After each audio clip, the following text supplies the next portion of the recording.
中に焼夷弾が近くに落ちたみたいで、地域住民からの、相当な反発があったようで残してほしいと。これ荒れてらっしゃるんじゃん。今日一番盛り上がってないですか？これちょっとこれおもろいな。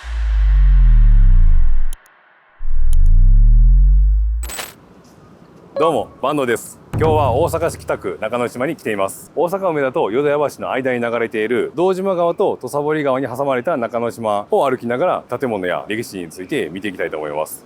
中之島は全長3キロで72ヘクタール、東京ドームでいうと約16個分ほどの大きさになっていて、2019年時点で少し情報が古いんですけど、人口は2500人程度と、居住区というより公園や公共施設、企業やホテルが立ち並ぶ大阪市内でも特徴のある地域になっています。淀屋橋北浜の動画でも話しましたが、この中之島は豪商淀屋によって開拓された土地で、米市場として発展した過去があります。詳しくは過去動画で淀屋について解説している動画を見ていただけたらと思います。江戸時代の中之島には高松藩や久留米藩、広島藩など多くの藩の蔵屋敷があり、江戸後期には中之島や淀屋橋一帯に170もの蔵屋敷がひしめき合っていました。しかし明治4年に日本史史上一番の改革と言われた廃藩置県が行われ、藩が廃止されると同時に蔵屋敷は政府に取り上げられました。栄えていた中之島が一転、廃墟群となってしまい、昼間でも追いはぎが出没、一人で歩けない土地にまでなったと伝えられています。では、中之島の西側から東側に向かって歩いていきましょう。これが堂島大橋になります。で、これなんですけど、戦時中に焼夷弾が近くに落ちたみたいで、その後の火災によってできたのがこの黒くすすのようなものがまだ残っていると。黒くなってる部分が火災の後の部分。はい、当時のものがまだ残されているというものになります。ちなみにこの堂島大橋は2020年に12億円ほどかけて作られたようです。新しく作り直されたんですか？新しく作り直しましたね。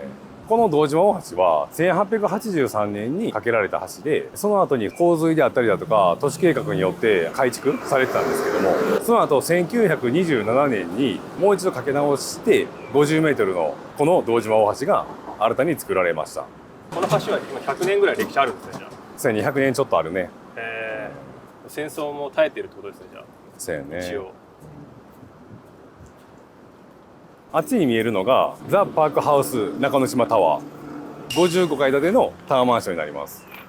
でこの55階建ての最上階が今売りに出されてて、2億1000万ぐらいで売りに出されてます。47階も1億1000万ほどで売りに出されてます。2億円で売りに出されてる物件って結構大阪でも高めなんですか？高めですね。買う人って日本人なんですか？日本人もいますけど、海外の方もいますね。ちなみに賃貸で言うと賃料大体広さにもよるんですけど、20万円から45万円ぐらいで取引されてます。でその奥に見えるのが中之島センタービルになります。で中之島センタービルの中に関西経済同友会だとか関西経済連合会だとか関西電力など入ってて、31階の最上階では夜景も楽しみながら懐石料理が食べられます。で1階では1000円で食べられる美味しいランチもあるようなので、また皆さんぜひ行ってみたいと思います。はい。こちらがグランキューブ大阪になります。政府系の国際会議や展示会、イベントなども行われている施設になります。2階のカフェでもゆっくりできるんで、またぜひ。穴場ですか？穴場です。ソファーもあってゆったりできます。おー、いいですね。で、奥に見えるのが住友病院になります。1921年にできたんですけど、もう100年ほどの歴史がある病院になります。2000年に現在の特徴的な扇形の建物に建て替えられました。100年前があるんですね、あそこ。100年前ですね。歴史あります、あれは。中之島、この時点で結構歴史ある建物って多いですね。この辺多いですね。見ていくのが楽しみです。どんどん行きましょうか。ではここが中之島バックスって言って、中には6つのショップが立ち並んでます。おしゃれなカフェもあったりして、平日は空いてるんでおすすめです。川沿いなんでちょっと良さそうですね。はい、雰囲気もあるんでいいと思います。ここは気持ち涼しい。はい。ではこちらが2008年に開通された京阪沿線の終着駅になります。もともと中之島駅ではなくて玉江橋駅になる予定だったみたいで、1日の乗降客数っていうのはだいたい5000人程度で、今年開業した梅田の梅北駅は JR 西日本と南海電車の共同で中之島を経由して難波まで開通する計画が予定されているようです。もう少し歩いたところに1965年に開業されたリーガロイヤルホテルの前通るんですけど、まあそこはかなり格式高いホテルで、まあ、天皇陛下も泊まりに来られたことがあるそうです。まあ、エグゼクティブスイートとかになると、まあ、大体1泊の宿泊料金ももう15万円から25万円ぐらいとなってるようです。天皇陛下はスイートルームに泊まってたんですかね、やっぱり。そうやろな。さすがにホテル側も安い部屋用意せえへんのちゃうさすがに。やっぱり格式ホテル、高いホテルということもあって、黒塗りの車もやっぱたくさん止まってるみたいで。ああ、ここら辺センチュリーで止まってるの見ますね、たまに。これですね。早速黒い車来ました。タクシー。古いだけあって年季は入ってる感じだから。確かに。まあ、建物が古いかもしれんけど、やっぱりこうサービスレベルで言ったらかなりいいんでしょうね。高級な時計屋さんも入ってましたね、やっぱ中に。ワンド社長はリーガロイヤル泊まったことあるんですか？ここはね、ないですね。ないです、ないです。なんかでも会食で来たことあると思いますね。料亭もしっかりしたんですか？料亭というか、まあこれ使っていいんかわからんけど、まあ的な呼ばれてきましたね。すごいですね。広いですね。すごいね。車並んでんな、みんな。ほんまですね。映せないですけど。すごいね。これが高松藩の蔵屋敷跡になります。ここが。ちょっとこれだけやからちょっと希望感のイメージがつきにくいですね。ちょっと。ただでもあったっていう形跡ですよね、これが。なるほど。はい。でもリーガロイヤルのとこ建てたってことは、ここら辺もしかしたら。確かにもうこれ一帯がそうやったかもしれないね。かもしれないですね。その跡地にリーガロイヤル建てたかもしれないね。そうですね。って考えたら結構広そうですね。すごい広いと思う。ちなみにここ何もなかった数年前までは何もなかった時にそのシルク・ドゥ・ソレイユとかのショーがここで開催されてて、空き地を再利用とか。そう。この建物を開発してるど真ん中にありますけど。めちゃくちゃ立ち退きの交渉されてるはずやけど、多分一度も出えへんやな、多分これも。でも立ち退き料っていい値段するんじゃないですか？いい値段言われてるはずやねんけど、よっぽど出たくないのか、もっと釣り上がるんじゃないかって詰め伸ばしてるんかどっちかやと思うんやけど。これ交渉断り続けたなんかデメリットとかないんですか？立ち退き料の上限あるかなと思うんですけど。ある程度やっぱり予算っていうのは組んでるはずやから、ただでも市場価格と比べても 1.5 倍とか下手し2倍とか提示してくれたりする時もあるから、そう考えるとそこまで提示して売らへんにやったら多分役所側も諦めるんかなって思う。諦めるんですね。諦める。ちょっとまあこの辺のエリアとはまた違うけど、大阪のモノレールなんかでも特にそうやねんけど、大阪の伊丹空港から門真市駅まで今モノレールが走ってんねんけど、門真から向こう側、南側っていうのを作れなかった理由っていうのが立ち退き交渉がうまくいかんかったから門真に止まった。本来は関西国際空港までつなげる予定やから。モノレールですか？モノレールを。で今回はまた延伸は決定してんけども、結局八尾の久宝寺あたりで止まるはずやからでその先の立ち退き交渉がうまくいってなくて、全然その期間的に言ったら計画通りには進んでない。そうなんです。そう。渡した方がでもお金もらえたらいいんですけど、みんな渡さないんですね。渡さへんな。市民のためにもなると思って売ってくれたらいいねんけどな。坂東社長だったらさっきのところを持ってたらどうしてますか？役所の方と交渉してるかもしれんなただでも今売っとかんといい値段つかへんのちゃうかな。そこに建物が建っちゃったらですか？周りでこうバッて立ってしまったらもうあれを買う値打ちがなくなるから。確かに売るなら今やとは思うねんけど、今っていうかもう手遅れかもしれへんけどな、あの状態やったら。そうです。で話しましたら中之島美術館に着きました。この黒いボックスみたいなところですか？これですね。もう見るからおしゃれですね。何があるんでしょうね、中に。近くに住んでるけど全然来たことない。ちなみにこの中之島美術館っていうのは1983年に大阪市政が100周年の記念としてこの美術館を建てようという計画があったみたいです。その7年後の1990年に大阪市立近代美術館建設準備室っていうのが設立されて、計画がやっと前に動き始めて2020年にやっと開業した。4年前にまだできたところっていう。でこの大阪市政100周年記念で作ろうって言ってこの美術館が計画を始めてから完成するまでに37年かかったっていう。すごい。そんなにかかるかっていう感じやね。もうちょっと早くてもいいんじゃないかなと思います。でもだいぶおしゃれな美術館で、はい、おしゃれな美術館ですね。中にもなんかテナントが入ってるみたいですね。下にみたいですね。外側の方にテナントが入ってるみたいですね。せっかく100周年として記念としてねこれやってるのに。137周年記念になってしまったっていう、はい、でこの奥の方には大阪市立科学館もありまして、あと興味ある方は行ってもらえたらと思います。はい、今注目を浴びてます。フォーシーズンズホテルになります。あれが、なぜ注目されてるかっていうと、大阪市初ホテルとタワーマンションが複合型のレジデンスになります。居住空間もありながら、ホテルも中に入ってるっていう建物になりますね。でっかいやつですね、目の前の。そうですね。建物は45階建てになります。で、こちらが大ビル株式会社が保有している大ビルになります。大ビル株式会社っていうのが去年100周年を迎えまして、このビル自体は1925年に建築されてました。100年ぐらい経ってますね。もう100年ぐらい経ってまして、一度2009年に解体されたんですけども、建て替えのために古き良き建物だっていうことで地域住民からの相当な反発があったようで残してほしいと。ほとんど解体したにもかかわらず地域住民の声もあって、上はかなり現代的な建物にはなってるんですけども、7階建てまでは旧大ビルの当時使ってたレンガとか他のものを当時のもの 85% をそのまま使って再利用して建ててます。へー。一回崩してまたそのレンガたちを使って同じように作り変えたって感じなんですね。じゃあそうすごいな。上に見える和紙と女神みたいなやつは当時のオブジェをそのまま再利用してます。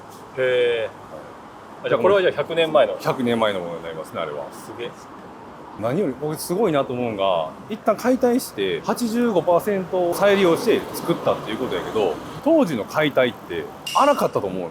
ああ、なるほど。そう今でもこれ解体して 85% そのまま使えるんか言ったら、そんな綺麗に解体してるんかなと思ったらちょっと考えにくいから、その数十年前の解体でこんなに綺麗に残せたっていうのと再利用がうまくできてるっていうのがすごいなと思いますね。こんな支柱なんかももう粉々になっててもおかしくないやろうし、オブジェもそうやけどよう綺麗に残ってたなと思うよね。大阪でもこんな洋風な建築物があるんですか？下町のイメージが強いですけど。たまにあると思います知らんけど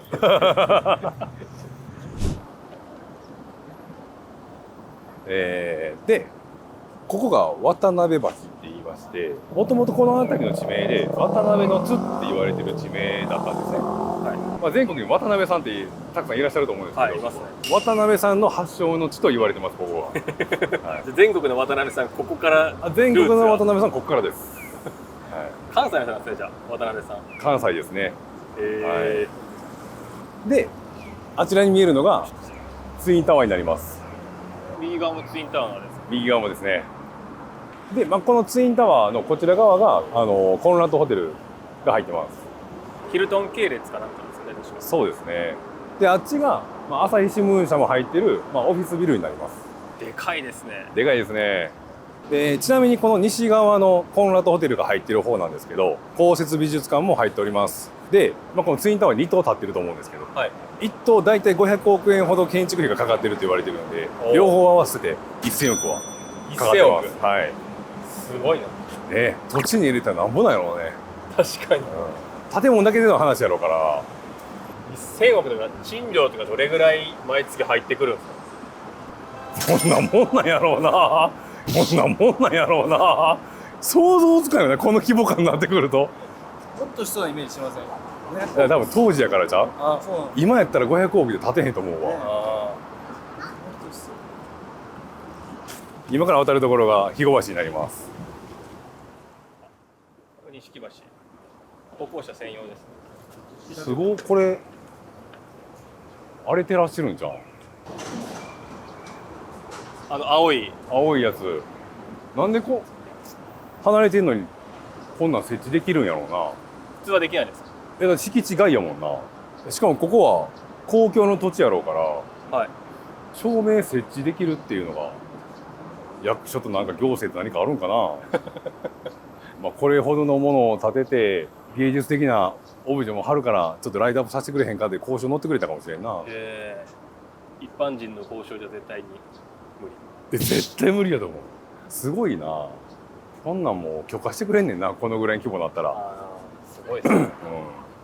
で、ここがさっき見た肥後橋の隣にある錦橋になります。歩行者専用の橋になります。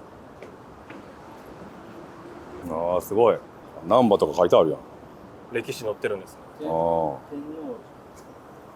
難波村って書いてある。難波村。おお、すごいすごい。天勝屋。すごいな、これ見えとったの境まで。すごいですね。一望できてたんですかね。なあ、びっしりあったんやな、家こうやって見たら。うんうん。ここだけめっちゃ畑やけど。ほんまやな天勝。屋とか。でもこう見たらもう当時だから今ってこう用途地域ってあったりするやんか、はいはいある程度こうやって区分けされとったんやろな。整理されてますね。うん、あ、大阪城や。ほんまや。今日一番盛り上がってないですか。これちょっと面白い。これおもろいよな。建築中の、淀屋橋駅直結になるんかな、上がってすぐのところにオフィスビルが今建築されてて、ワンフロア1100坪ぐらい広いです。あるみたいですね。仮にワンフロア借りるんだったらどれぐらい賃料かかってくるんですか。賃料多分まだ発表されてないと思うけど、坪78万ぐらい言われんちゃう。ワンフロア7、8000万、家賃だけで年間10億。その奥にも建ってますね、まだ。うん、再開発がすごいです。すごい。もともと発展してる地域になるから古い建物が多いんやろうね。ああ、なるほど。ちょうど建て替えのタイミングに差し掛かってるんやろうと思うけど。でこちらが日本銀行大阪支店になります。で今この見えてる建物が新館になります。で奥側に旧館があるんですけど、この大阪支店の役割としては東京本店の方が何かによって機能しなくなった時の保険としてこちらがいつでも機能できるような状態にしているということみたいですね。震災とか。そうですね、災害とかが起こった時用に用意されてるって感じですね。結構立派ですね。そうですね。特にこの奥の9階に関してはベルギーの国立銀行をモデルにした建築らしいです。じゃああちらが大江橋になります。この奥の橋ですね。でここが淀屋橋になります。堂島五橋って言われている橋の一つになります、こちらは。で平成20年にこの大江橋とこの淀屋橋が重要文化財にも認定されてます。あちらが大阪市役所になります。見てるとやっぱりちょっとデザインが似てますね。この淀屋橋とかもそうやけど当時の流行のデザインやったかもしれへんね。ああ、大江橋の方にもありますけど、柱の上にでっかいライトがついてますね。でもみんな知ってるところで言うたらもう橋本徹知事が元いてたとこやね。今は吉村さんやね。おお、吉村さん。が今言ってますよね。でこちらが大阪中之島図書館になります。1904年に建てられたようです。おお、はい、100年以上じゃ。そうですね。で当時はギリシャの神殿建築っていうのをモチーフにこの建物を建てられたようです。支柱なんかもちょっとギリシャ感ありますよね。めちゃめちゃしっかりした支柱です。うん、これ図書館なんですね。これ図書館なんですよ。でもこれすごいんが行政が建てたわけじゃなくて、はい、旧住友財閥が建てて寄贈したっていう。へえ。どんだけ太っ腹やねんっていうね。すごい。これ寄贈できる？さっきの住友銀行と机似てますね。すごいですね。上の方も細かいですね。すごいよね。であそこに名称が大阪図書館って書いてると思いますけど、右側から読むんですね。あれ右からなんですよ。で途中で大阪府立図書館に変わって、で今大阪中之島図書館に名称が変更されたという経緯があります。へえ。ただあれに関してはもう当時のまんま、もう建築その当時のまんまなんで残してるって感じですね。すごいですね。はい。ああいうのもこう歴史感じますよね。地図やら何やらで見たら中之島図書館になってるけど、いざ来たら大阪図書館なんでだろうっていうのを見てもらえたらと思います。ありがとうございます。ここがですね水晶橋って言いまして、もともとここは橋じゃなくて河川浄化のために使われてたゲートやったんですよね、ここって。後に法律上橋として認定されたところになります。もともと橋じゃなかったんですね。はい、珍しいタイプですよね。最初から橋として作られたわけじゃなくて後から橋って認定されたっていう。これも夜になるとライトアップもされてかなり綺麗な感じにもなりますし、見た目のデザインもいいんでプロの人アマチュアの人問わずフォトスポットとか、画題としてここを選ぶ方もいてるみたいですね。はい、ちょっと見ましょう。こう見るとしっかりした橋ですよね。ね。むしろしっかりしすぎてるぐらい。他の橋と何の遜色もないから、なんで最初から橋って認められてなかったのかわからんぐらいのもう橋やもんな。です。いいですね。ああいうおしゃれなお店もあって、ラブって書いてます。も景色めちゃくちゃいいですよ。おお。めちゃくちゃ映えます。映えてる？めちゃくちゃ臭いけど。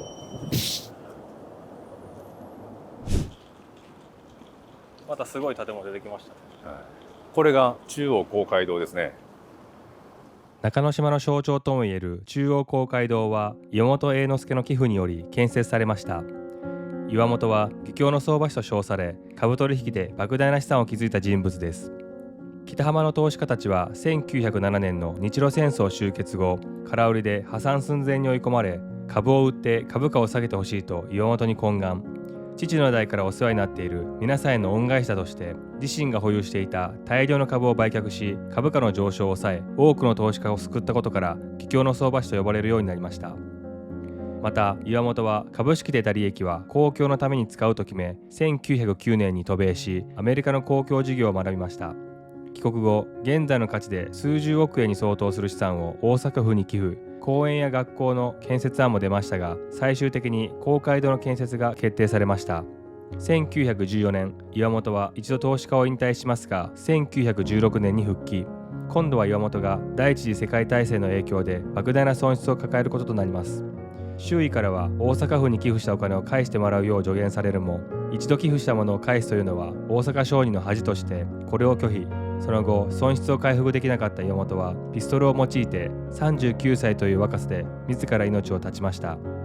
皮肉にも岩本の寄付によって建設された公会堂は岩本の死後2年後に完成し、彼はその完成を見届けることなくこの世を去りました。下にはなんかレストランとか入ってました。レストラン入ってます。今は、当時とまた違う使い方はされてるみたいですけど、立派な建物ですよね。ですね。はいすごいですね。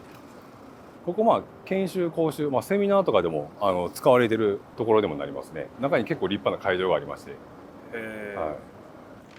ちょっと俺の個人的な話盛り込んでいい？はい。その中之島図書館に着くまでのはい。ショートトーク。俺結構近い親戚で、ひいおじいちゃんの兄弟になるのあんねんけど、中村淳平っていう人がいてて、その人が建築屋で、当時で言うと、俺が言うのもあるけど、結構な建築士やったみたいで、初めてみずほ銀行が東京で建てられた一つ目の建物もデザインしたみたいで、そうウィキペディア叩けば出てくるんで、私の親戚です。はい、建築士建築士です。中村淳平さんです。で、こちらが子ども本の森中之島図書館になります。さっきのが普通の図書館で、こっちは子供の図書館です。子ども向けですね、こちらは。コンパクトで、でもおしゃれですね。そうですね。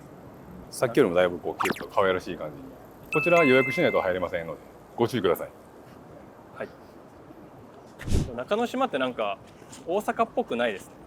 なんか美術館があったり、こういった日本銀行みたいなものとか。そのゆかりか分からへんけど、この京阪の北浜駅界隈って、今見えてるけど大阪取引所とか、その証券会社が多いよね。大阪でいう多分金融の街って言われてるようなエリアになりますね、この辺は。皆さんご視聴ありがとうございました。今日はツインタワー大ビル中之島図書館見て回りましたけど、古いデザインもあれば最近の建築もあって、こうやって見ていくと大阪で住んではる方でも、知らないこともたくさんあると思いますけども、どんどんこういう情報も発信していきたいと思うんで、またご視聴いただければと思います。ありがとうございました。